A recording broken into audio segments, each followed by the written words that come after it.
I'm so excited today to kick off this new series of interviews I want to do. And as a parent, of course, dealing with a lot of hard days. The days for us are very long as a toddler mom right now. But today, we're going to take some time and speak with Dr. Raj.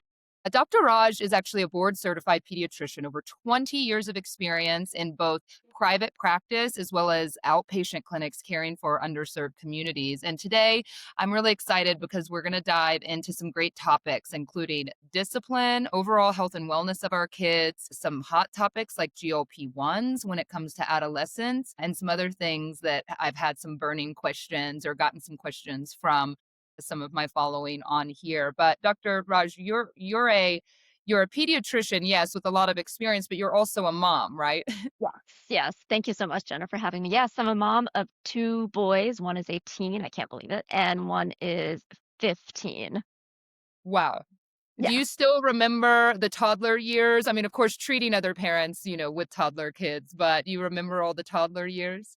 Yeah, absolutely, and it's so fun now to talk to them too and be like, "Remember when you used to do this and that?" But I will also say, for all you toddler moms, there's gonna be a challenge at every age. Because sometimes I look at my teenagers and literally I'm like, this was much easier when you were a toddler and didn't have the vocabulary to talk."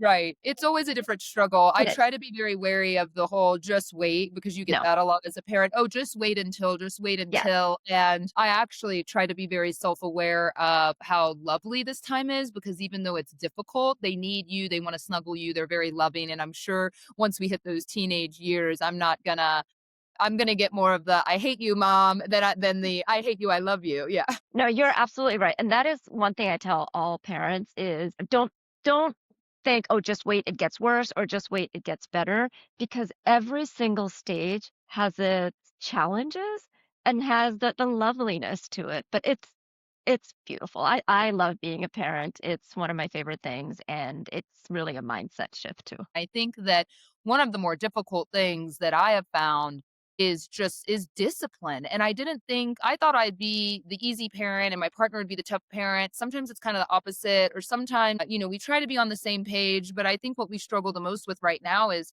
we have a very, very strong-willed and stubborn 4-year-old. I wonder where he gets it from. Yeah.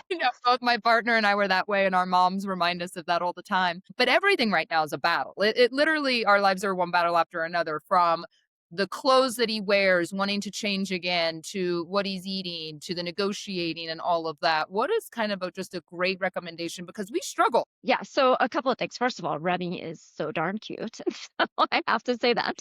Yes, thank Um, okay, so and I kid you not, something that really helped me as a parent, because there are so many things I look back as what I did, and I would never do that now, right? Because part of parenthood, this is the first time we've parented kids, so we need to be have grace for ourselves. So that's the first thing I would tell parents, not to be too hard on ourselves. And we will yell at them at times because we are humans.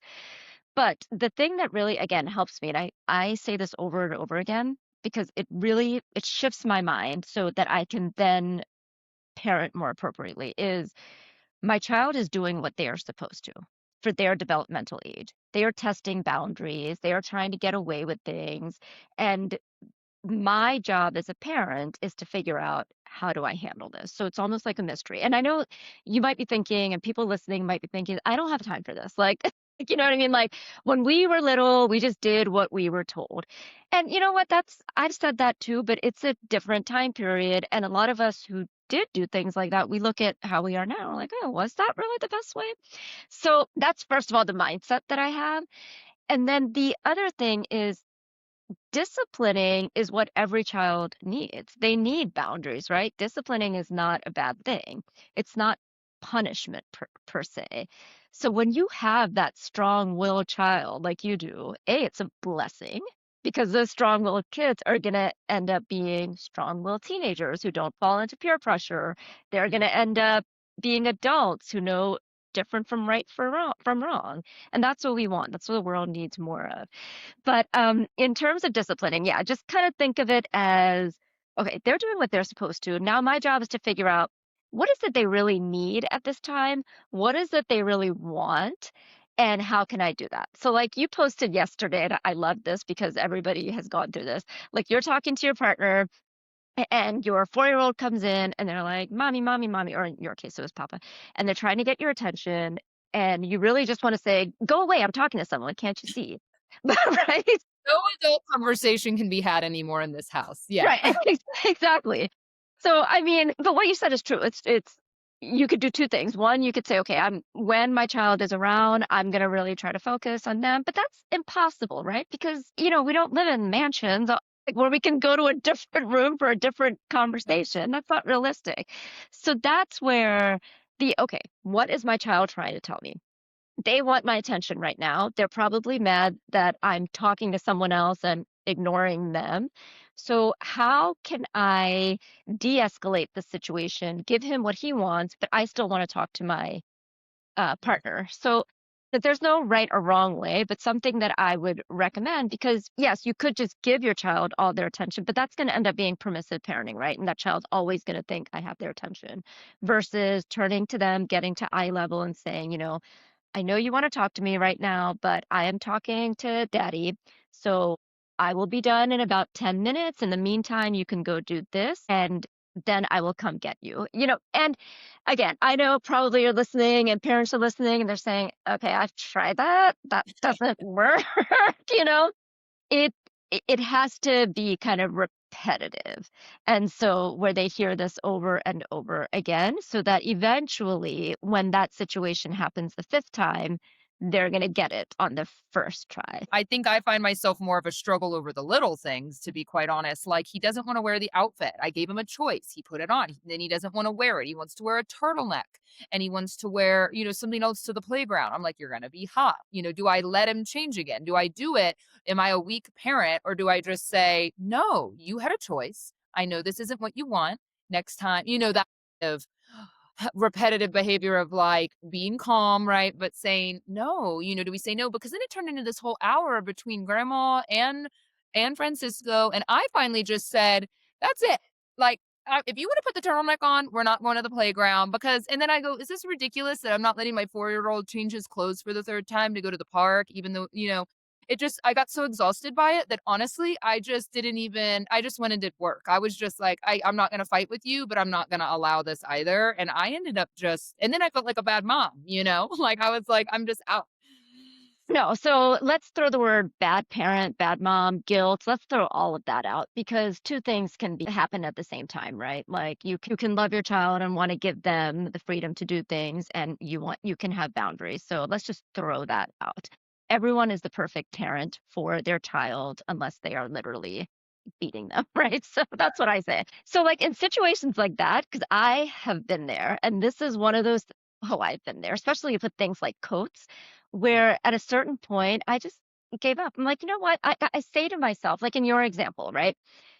You want to wear a turtleneck? That's fine. Wear the turtleneck, but I may bring the t-shirt along with me in case they want to change. And that's it. Like, because in the grand scheme of things, does it matter? Like, and it could be a situation where later you revisit it, not in a I told you so way, right? Because nobody wants to be, I mean, nobody wants to be told, I told you so. Because the other thing here is too, and I want everyone to remember this, and again, I'm learning the hard way is you want your kids to trust you because right now it's the little decisions of what do I wear.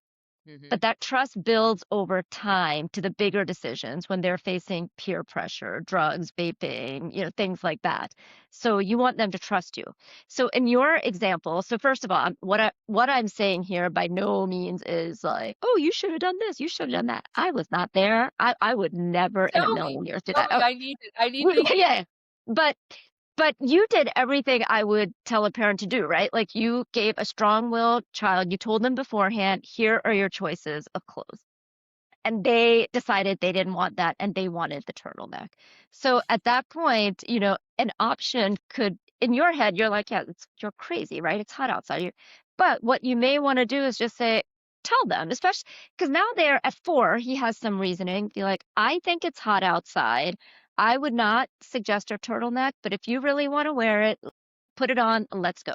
And then you're out the door. He has learned that, hey, my mom is going to trust me to make a choice. And even if it's a bad choice, she's got me. Like, she's not going to say, I Okay. told you so or whatnot. But you're also smarter, right? So you may be like, I'm just gonna take this t-shirt for when he wants it. And if he Yeah. gets hot in the playground, switch it. If a parent, though, to kind of finish this, we all lose our cool. None of us want to admit it. Yeah. My child screams at me, "You're so stupid, mama." I don't even know that word. He knows that's a bad word. You lose your cool. Go to your room. I'm so mad at you. Or Papa loses his cool. How do we recover from that when we know that wasn't the way we want to handle it, especially with someone so young? What's your advice on just recovering with them emotionally in terms of apologizing or explaining? I am all for apologizing to your child. Again, what they're going to learn is that it is okay to apologize. It is not a sign of weakness, and that, hey, everyone makes mistakes. So when I make a mistake later, that doesn't mean something's wrong with me. That means I'm human. So absolutely, it is. I am all for sit with your child. So, hey, I made a mistake. I shouldn't have raised my voice. This is how I was feeling at the time. In the future, I will try to do better. And then, of course, we have to try to remember to do better. So, but yeah, I am all for apologizing because you are teaching your child such a valuable lesson that it is okay to be sorry for something. Accountability. Okay, that's great advice. Thank you. All And right, in without terms saying that you made me do this, you know. let's talk a little bit about health and wellness. In general, I think we're so inundated these days with stuff for the kids and vitamins and supplements. And we're all, as adults, we're so much more in tune with our health and food and preservatives. When it comes to food and then also vitamins and supplements, what do you feel about that with our kids with where we're at today? Absolutely. So I'm always thinking long term. So by that, I mean, if you look at a lot of our adult diseases, a lot of them are lifestyle diseases, right? So I am a big proponent of that's what I love about pediatrics, starting early. So with healthy habits, even like the disciplining, right? It's what do we want our kid to be like in the future? What do I need to do now to instill that? Same thing with nutrition and wellness. So if you ever look at my content, I'm always pushing veggies because I know protein is huge right now everywhere, but what most kids are missing are fiber, and we can only get those fibers really from plant-based items. So I'm always pushing veggies on my kids. I joke that we pregame when we go out to dinner with a with a bowl of broccoli beforehand because I literally do. It saves money too because then they're not as hungry. But that being said, no, I do think it is important. I'm not going to minimize that. And I do try to aim for half a plate being veggies at lunch, dinner. If you can introduce it at breakfast, God bless you, go do it. I wish I had done that.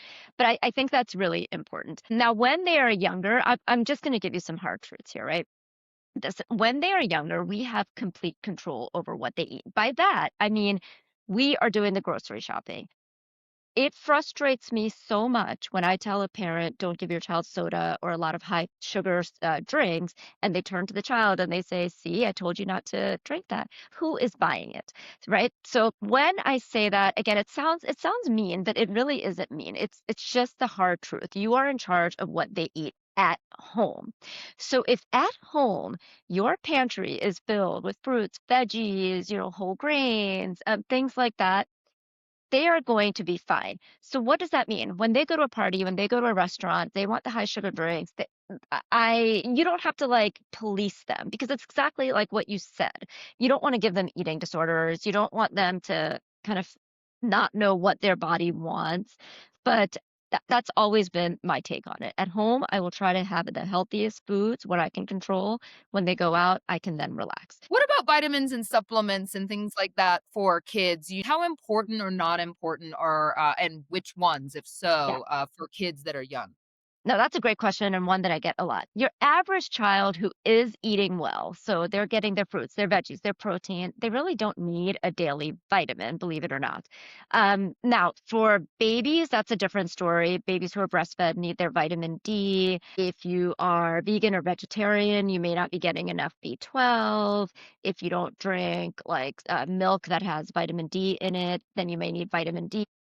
But I would say the average child who is eating a healthy diet does not need a daily vitamin. That being said, I will say, like, I used to sometimes get vitamin samples, I'll be honest. I would give them one every now and then, but it's never been a staple for my kids when they if they ate really, really healthy. So, yeah. Let's talk briefly about physical activity here, Yeah. where it's a lot of self-imposed as a parent. We have to have our kids in tons of extracurricular activities from a very young age. I did not even start playing soccer and I ended up being very competitive. I asked my mom the other day, I was 6. Oh, So to have a 3-year-old and a 4-year-old, we've tried. Honestly, Dr. Raj, he's tired a lot after school. He's like, I had a day. That's what he'll say. He wants to kick back for a minute. He wants to have a picnic in the backyard. But then there's also that element where I can see that testosterone later in the evening. He wants to jump on the bed. He has a lot of pent up energy some days. What is that balance? And what is your recommendation at different age ranges for kids when it comes to a lot of extracurricular activities? okay. So that's a great question. I think there's two different things there: extracurricular activities, organized versus physical activity. So, physical Okay. activity, again, it goes back to those lifestyle diseases of adulthood. How can we prevent that when they're kids? So I am all for physical activity. We need to, from the moment they're born, right? We recommend tummy time. That is physical activity. It is. It's for them. It's their exercise. And then as they get older into toddler, I think it's like we recommend, what is it, like 15 minutes of activity per every hour or so. So we want that. I got to double check that one. But what we want them is to be active. Now, the question is extracurricular activities. They don't have to be in organized sports. And that's where I think some of that like mom guilt comes in again. When you see like such and such kid is in like, I remember my kids, for instance, like their friends would be in like the rec basketball, and then they would do what is it, like the, I can't remember the name of it, but like the more like skilled basketball, and they would always want to like be on those teams and things like that. Yes, and but here's the thing: it's there is no like extracurricular activities is very dependent on the family, right? Physical activity, again, every kid should get. Extracurricular activities is dependent on the family and the child. So, does your child love playing the sport where, yes, they would want to do more than one team, more than one league? Do you have the resources to be able to afford these leagues are expensive, right? And I not mean, just everything these days is expensive, and I think that that's where a lot of parental guilt comes in because, I mean, you have school already, right? If I mean, if you're lucky enough to go to a school in your, in your district that you don't have to pay a lot for, but a lot of us are paying for school and you're paying for childcare here and there. We're all working full time. If you have multiple children, I only have one right now. You have multiple spreading the love between the ones that are interested in whatever they want to do. You can feel and food costs and gas costs and everything is just exorbitant these days. And you feel so guilty as a parent that you're not doing enough for them. But it's so there's also a financial constraint there. exactly. Exactly. And you can't compare to someone else, or I'd ask you not to. Again, be easy on yourself. It's what can you do? And then what you said too, there's only two parents. Most of us are working outside of the office. I could not put my kids in a lot of these leagues because I would have to go in at 7 and I would come home sometimes at 6. It would just be impossible, right? So not to compare yourself to someone else. So you can get in physical activity, and and I would absolutely recommend that. Find something you like to do together, walk, jump, run, play tag, all these things. But extracurricular activities are very dependent on your child, your family situation, and the resources available to you. Okay, so in a good way, until your child gravitates towards something that they really, really want to pursue, it is okay to dabble in things or just to Yeah. go spend an hour or 45 minutes at the park in Ab- the afternoon or go on a walk to get a uh, cookie. That's sometimes we go on a walk after dinner to get a cookie. And I mean, that's the extent of it some days. and that's beautiful because not I mean, in your case, you have family time together, you're talking to each other, you're probably, like, looking around. That's family bonding, and that's amazing. So we need to give our kids time to just use their imagination and things like that. But definitely. And like you said, it's okay to dabble. It's okay to, like, say, "Okay, I want you to try soccer. I'm gonna put you in." Because not every I'll take my son, for example. Like, when he was younger, I would put him in soccer, and he'd be like, "Oh, I hate playing soccer." 2 games later, he'd be like, "I love soccer." You know what I mean? Like, they don't know unless they try. So I think it's okay to put them in things so that they have the opportunity to try if that's something you want to do. You don't necessarily have to wait for them to say, "I want to play baseball," because they don't know what baseball is. You know what I mean? But then kind of follow their cues from there. if that It's makes almost like food and Yeah, exposure. It's green eggs and ham or whatever, I don't yes, like it. Oh, wait, now I kinda like it. yes, Okay, yeah. exactly, I've that's noticed great. Yeah. I actually caught up with I had a soccer coach for many years. I've not seen him since I was 13. He was in town. My mom and I met up for coffee, and he was a club coach of mine, like, really in my formative soccer years when I was really loving soccer, and I said to him, Remy's not loving soccer. I don't know if there's a bit of a language barrier still here in Mexico, but he's also very perfectionist. He can't kick it perfectly. He's mad, he Uh-huh. throws a fit. So, Yeah. and my coach said to me, Jenna, um, kids at that age don't really even need organized soccer. He Yes. goes, we recommend just putting the ball in the yard at your house Yes. and encouraging some physical activity, letting him explore with the ball without a organized structure.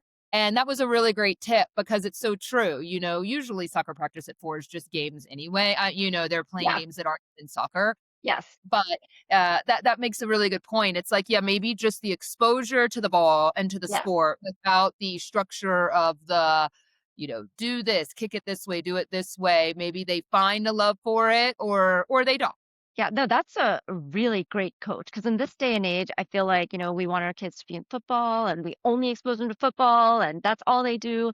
But what your coach said is great because what your child is going to now learn is this is just fun.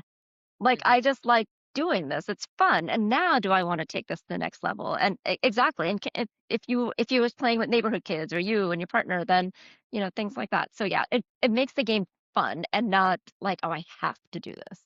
Good coach. Okay, great. I want to talk about something that I don't know, maybe it's just a personal fear of mine that always creeps in, and it's the C word, and it's cancer. And I think that, we're seeing a lot of stuff in the news these days, Dr. Raj, about younger people, younger and younger getting colon cancer and just younger people in general getting cancer. I know we don't have all the answers. I don't expect you to have all the answers, but I would really love your research kind of thoughts on what maybe a bit of what's going on, maybe what the data is saying, or maybe just some things as parents, both for ourselves I'm 41 years old for my own health, or what I can look for in terms of environmental situations with my child, anything you could offer there. Yeah, I think that's all of our biggest fear because and it's exactly what you said. We don't know what causes it, and not having control as a parent is one of the hardest things to deal with. So again, I think there are those things that we know cause cancer, things like smoking. You don't want to have your child exposed to that, but a lot of it we don't know when it comes to kids and cancer. So I mean, there are websites you can go to, like good websites to see, okay, what is a carcinogen? What is something that can cause cancer? Like the American Cancer Society, they will have some websites. I think there's the International Agency for Research on Cancer. But I will say it's one of those things that you're right. There's a lot on TikTok that can scare you. And I would say is if you find something that is scary, take it to your doctor and say, okay, is there any basis to this? And then they would be able to really specifically address what you are worried about because everything causes cancer these days, right? You hear? Do I need to be now I'm paranoid about all the sippy cups for kids are plastic. Are Yeah, these, BPA free? Are all these cups a problem? You have a lot of women, of course it takes more money to achieve some of these things in your life because yeah, these new items, that are more using glass bottles, using stainless steel plates, using the aluminum, sippy cups that are aluminum on the inside, that sort of thing. I guess I'm asking more about the day-to-day that maybe the day-to-day environmental factors that we could improve upon, or yeah. is it big of a deal to worry about? Okay, so this is what I would say, and I think you touched on it, is it every day? Because there's kind of saying that poison per se is based on quantity, right? So are we doing this every day? And I will give you an example. So this actually just happened this week. I was so tired, and I give my kids snacks for school in those plastic ones, just because I don't want them to break Pyrex, obviously. And I tend not to put them in the dishwasher anymore because I don't want to have all that heat in there and expose God knows what. And I don't do that. I hand wash those. This day I was so tired. I literally looked at it and I'm like, exactly what you said. What am I doing to my child if I put this in the dishwasher? And then I was like, you know what? It's going in the dishwasher one time. And this literally has, so that is what I would say. I do think it's a good idea to use things like glass, Pyrex when you can, and then just minimize as much as possible those other things. But I can't, I wish I could tell you, yes, it is definitely this and this that's causing cancer. I will say childhood cancers are still less prevalent than, adult cancer. So that's always a good thing. I've practiced 20 years, and in my 20 years, I've had one child I've diagnosed with cancer. But I always think of like medicine and wellness as a whole, like five different things. Like there's your nutrition, which we talked about. There's your physical activity, which we talked about. There's your mental health. And then there's safety, like bike helmets, watching them so they don't drown, things like that. And then there's this whole like other that we just, whether it's genetics, bad luck, whatever. And so, in terms of keeping your kids healthy, I feel like if we could concentrate on those four things, that's like probably more than 80%, right? Because some of these are going to matter a lot more than what we can't control. Then we'll know we have done what we can to provide our kids with the healthiest they can be. So Okay, that's how I great. look at them. And if you have concerns, and if you're worried about, of course, your child's doing something like bruises are a big one, right? Because toddlers have bruises all the time. I know he's growing, but obviously oh, my leg hurts, my shin hurts, my knee hurts. It's always at those joints and he has bruises. And of course that thought always crosses your mind. When do you say go ask the doctor is what you're saying. Go if you're concerned, go ask. Always. I If always other say that. Are there any other just symptoms in general with the kid when it comes to fevers or energy levels and things like that that are kind of not just for cancer, but just Yeah, in yeah, general, their health and wellness, just kind of markers that you say, if this is going on with your yeah. kid, you should bring them Yeah, in. so I mean, you talked about growing pains. That's a common one, and that, as you found with your 4-year-old, that can start as young as like 3 and go on for years, like up to 12 or so. And that's a really common one we get. He woke up at night and he has these pains. So things like growing pains, if it's like both legs, if it's better with massage, if it's gone by the morning, those are pretty benign symptoms. So it's like, okay, I can feel comfortable that's growing pains. But when do you get worried? If he or she is limping, if there's swelling, redness, the pain is not going away, if it's accompanied by fever, anything you feel like, oh, my child's just acting out of the ordinary, then I'm starting to think it's more than growing pains, may need an extra workup, some additional tests, and definitely a good exam. So that's a one with growing pains of when should you escalate that and talk to your pediatrician. That's 'Cause great. Great advice. yeah. I was just gonna say fevers. I think you had mentioned that. That's the other big one is like when your child gets a fever, especially that first fever, that it's Like like 103 or something, and you're yeah, like, wait, is this normal for a kid? Yeah, yes, okay. They run higher fevers, but oh my gosh, yeah, yeah. we went to the ER many a time early on with some high fevers. Yeah. Yes. Yeah, exactly. So my biggest advice here is don't worry about the number. And I know that sounds hard when you see like a 104 on there. It's like, what do you mean don't worry? But don't worry about the number.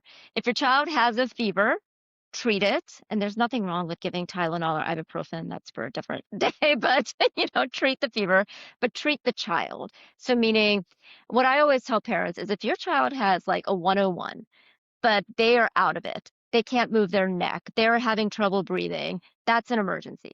If your child has a 104, you give them Tylenol, 20 minutes later, they are running around the house. They're fine in the sense it's not an emergency, depending on how long it's going on for, what the child's age is, that you may still want to take them to a pediatrician or call them. You don't necessarily even have, sometimes we can give you advice over the phone, but it really matters what the child looks like. Because a fever is a normal response. It means, hey, your body is a healthy immune system. It's trying to fight something off. So don't focus too much on the number. Or the other question I get is, how should I take it? Under the arm, on the forehead, rectally. Honestly, and this sounds horrible, but I really don't. It doesn't matter. A fever is a fever. So Got it. now none of this advice is for babies less than 3 months. They're a different ballgame. Fever there is an emergency. So yeah. Yeah, I think some advice I got, and I always remind myself, and my mom was, and it's exactly kind of what you said, you should treat the symptom, Yeah. not the fever grade, right? Yeah, absolutely. If they're acting fine, you don't have to give it to them. But if they're like kind of like down, and I've seen parents hesitant to give it to them, and you don't have to be hesitant. But I agree with you 100%. If they're like running around, they're fine. They don't have a history of febrile seizures, then go for it. Let them ride it out. It's fine. Nothing bad's gonna happen.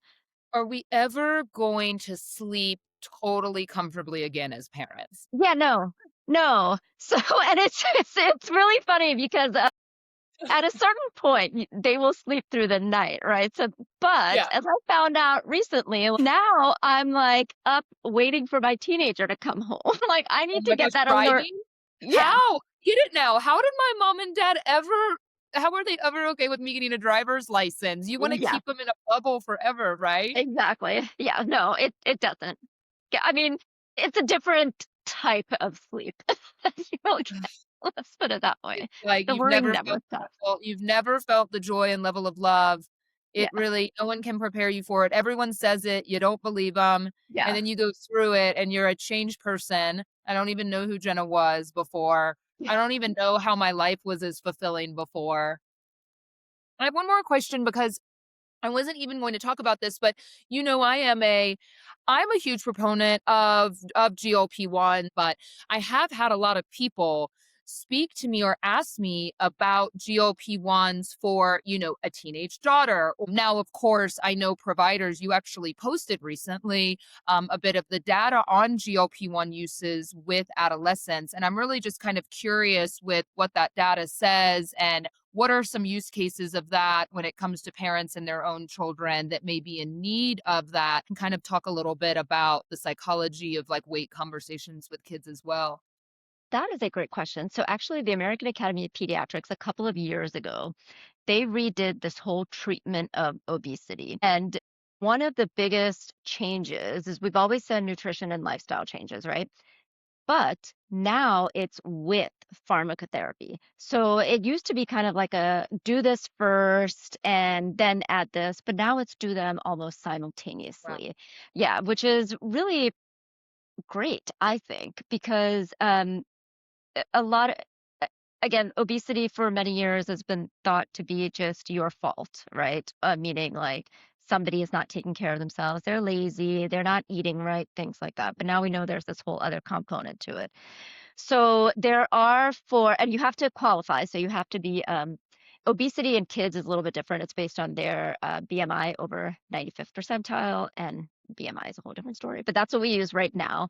And there are GLP-1s that are approved for kids over 12. Right now, I think it's semaglutide and liraglutide over 12.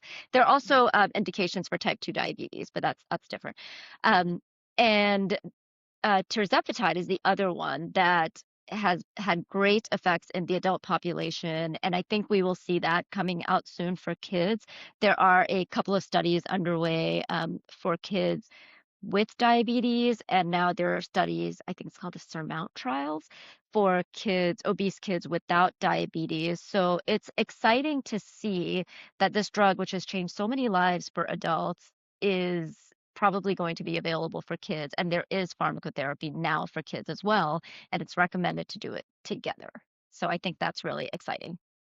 Why do you feel that people are so wary or so hateful, even of people using these medications as tools, especially if they're responsibly using them as tools to create better lifestyle habits and all of those other things we try to promote responsibly? Oh, how much time do you have? No, yeah, so I'll focus it from I'll talk about GLP-1s first of all. Okay. So in terms of for and medications for kids, I think it's absolutely essential that we do have studies to back it up and look at long-term data. But like you said, it's been around for a while. But I think there is this shame that comes with obesity, and I was an obese child all my life. So I these things really kind of hit home. There is this shame and guilt around obesity, like it's something I did to myself or people are doing to other people, and then you take this medication that helps, "Oh, you're taking the shortcut, you're cheating." And it's so odd to me because we would never say that about any other disease. Somebody has high blood pressure, they're on medication. We don't say you're taking the shortcut, right? Just like change your diet. It doesn't make sense. It's almost like mental health too. When they're on medication, they're taking the shortcut. These are diseases. And if we have a treatment for disease, why would you ever want to hold someone back from that? And then you feel like this shame that I'm taking this. And I think we just need to work towards getting rid of that shame and treating these things as it is a disease. And it always boggles my mind that we are fine if somebody is on Lipitor and hypertension medication and diabetes medication. Take all three of those. That's better versus get on a GLP-1 that could may potentially get rid of all these medications and you're on one. It's just it's a mindset shift I think we have to make, and we have to learn to cut out all that noise and have a conversation with your doctor about what's right for you and cut out all that other judgmental stuff out there. I think that so many people that are able to achieve based on their own lifestyle habits, their own genetics, their own metabolic state, right? The reality is that such a small percentage of people that are able to achieve some level of physical results, so much goes into that beyond just the discipline, right? It is a Yeah. lot of genetics. It's a lot of metabolic. I'm sure, all of us are so different. It's very odd to me how we take a lot of advice from people who mean nothing to us. They have no vested interest in our health, right?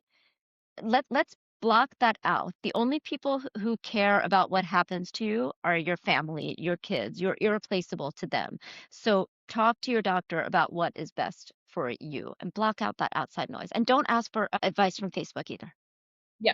Let's finish with this conversation though, because I think it's important when we talk about weight, especially if you have I know I'm a boy mom, but I've had these conversations with women that have young daughters and Mhm. kind of both as daughters, they're constantly watching us, the way we speak to ourselves, about our own as women, our own body image. What is the best way to show to our children or have a conversation with them if we do worry that they, need to kind of clean up their eating habits or their fitness habits? Is it a conversation at all? Is it leading by example? What is the right way to handle, our adolescents in this new kind of tech-based world that we live in with all of the social media and body image? Yeah. So again, I think it goes back to what are we starting from day one, right? Because again, I was an obese child. I dealt with this all of my life, and things I wish I had heard. I, that I am beautiful, I am capable.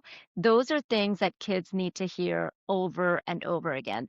Girls and boys, right? So if they get that from home, they believe what they hear. If you tell a kid, oh, you're dumb, you can't do this, they're going to believe that. So what if we flip that and we tell a kid, hey, you're beautiful, you're capable, you can do tough things? They're going to believe that. So I do, and that doesn't mean permissive, right? Like that doesn't mean you say, oh, everything you're doing is great. No, but the very core of them is what is beautiful. That's and then what you said about like conversations about food when they're young, it really doesn't have to be a conversation. It's again, what do you have in the house? And they eat that. That's just what they eat. Again, I'm not talking about the picky eater, so I'm not minimizing those struggles at all. And what you are role modeling. I think those are very, very important. And you have conversations about, hey, these are the foods that'll make you strong. These are the foods that are good for your eyes. These are good for your teeth, for your overall health. So I think that's how to approach it. And as they get older, what I hope then is that they, of course, what their peers say is at a certain point going to become more important, but that they can come to you because they've developed that trust, that they believe in their self-worth being more than just tied to their outer looks and things like that.